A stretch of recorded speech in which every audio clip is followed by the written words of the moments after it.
the Treaty of Paris and the Royal Proclamation of 1763. Two key events from 250 years ago that permanently changed the course of North American history. And joining us now to tell us why the anniversaries of these events are worth observing, in Boston, Massachusetts, William Fowler Jr., author and historian at Northeastern University. And Bill Fowler, it's so good to see you again. Thanks for coming on TVO tonight. How are you doing? Well, Steve, good day to you. It's a great pleasure and honor to be with you again. Thank you so much. We are going to talk about the treaty and about the proclamation in just a moment. But first of all, I think a little background is in order here. The 7 Years' War, about which you wrote so eloquently in your book, Empires at War, what was it all about? Well, it was sparked by a frontier encounter between a young Virginia militia officer named Washington and the French. And from that spark in Western Virginia, that encounter, the war quickly spread until it became a world war. And in fact, Steve, it was the world's first world war.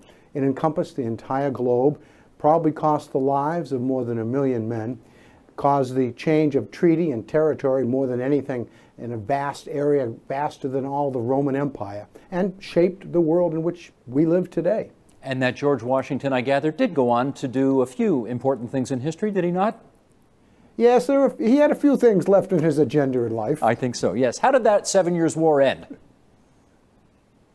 Well, it ended with, as you mentioned in the promo in the introduction, it ended with the Treaty of Paris in 1763. It was a treaty, of course, by which Canada, New France, as it was often known, became British. There were other islands that were swapped about around the world. But the fundamental point is it created the British Empire, which went on, of course, in the 19th century to draw the resources and riches to finance the Industrial Revolution, which did indeed change the world. And, of course, on this side of the border, it laid the groundwork, the preliminaries, I suppose, for the creation of the American Republic. It also had a dramatic and somewhat dismal impact, too, upon native peoples on both sides of our border. And how about the Royal Proclamation of 1763? What did that do? Well, that's an intriguing piece of history, Steve. The war, as you know, ended with the treaty in February of 1763. One of the causes, perhaps the principal cause of the war, had been the struggle over land west of the Alleghenies, land that had been in contention between the French and the English, and also native peoples who were resident there as well. Native peoples tended to ally with the French. The French colonial empire in North America was, if not compatible to native peoples, it was certainly less threatening.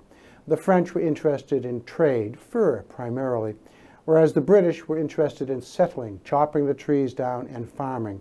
So British interests were hostile to the Native American style of life. When the war was over in February 1763, the Royal Crown, George III, issued a proclamation in October of that year. The Crown wished to keep British settlers away from native peoples, to keep these two hostile elements from encountering one another. The Crown also needed time to organize land west of the Appalachians. This vast empire needed to be surveyed, laid out. No one quite knew what was there.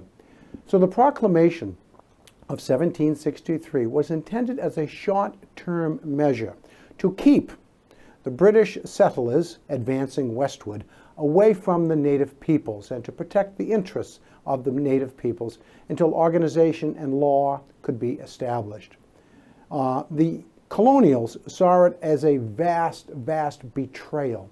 Of course, they had been in the war to gain land, and now the Crown seemed to be denying them the very thing for which they had fought. And so the proclamation line of 1763, while in the interests of native peoples, was certainly not in the interest of the American colonials and would indeed anger them deeply. Now, as we look at many of the important documents throughout the last several hundred years, and maybe this question is unanswerable, but let's see. You've got the Declaration of Independence, your Constitution, our Constitution, and numerous other treaties along the way. But when you think about what North America looks like today, how high up the list would you put the significance of the two instruments that we've been referring to so far? Well, Steve, if we're looking at cause and effect in an historical context, without the Treaty of 1763, and certainly without the Proclamation line of 1763, this whole continent the history of this continent would have been vastly different. One of the principal causes for the American Revolution would have been eliminated. The native peoples, certainly without the protection offered them by the Crown, would have been thrust aside more quickly than they eventually were. And it seems to me that the American Revolution, as it evolved in 1775 and 1776, would not have occurred. That's not to say that eventually there might not have been some sort of separation, perhaps, but that separation would have come much, much later under very different circumstances.